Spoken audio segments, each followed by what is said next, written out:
Lakul bom macam tiang negara, bunga saudara di janjongan, menjinggai matanmu sebut makna.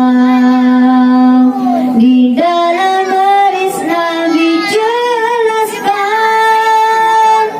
lakul bom macam tiang negara.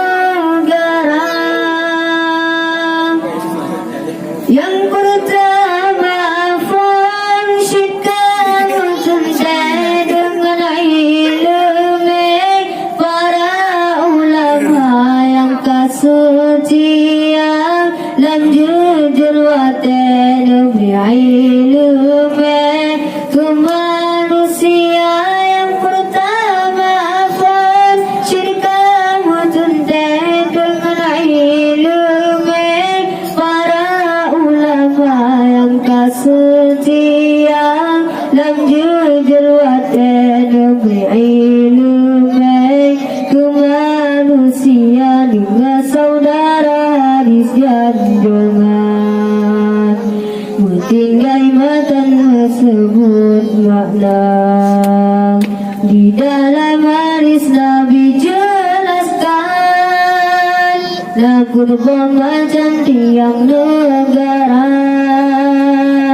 Tema kedua, wahai budiman murah tangan, dom orang kaya sekedar harta, nutender makan kanibah jalan yang Tuhan redha. Tema kedua, wahai budiman murah tangan, dom orang kaya sekedar harta, nutender makan kanibah jalan yang Tuhan redha dengan saudara di janjongan, menjinggai matan sebut makna. Di dalam hadis Nabi jelaskan, lakul bom macam tiang negara. Semua yang boleh benar tak yakin di bak pemimpin keadilan dan kudang hukum di dalam alam dan bedakan gasin dan kaya.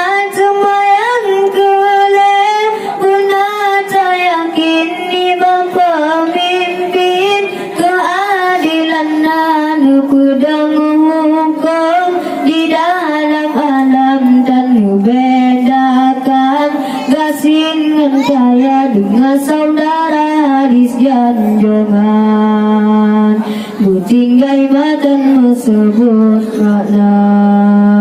Di dalam hadis Nabi jelaskan, lakul bom macam tiang negara.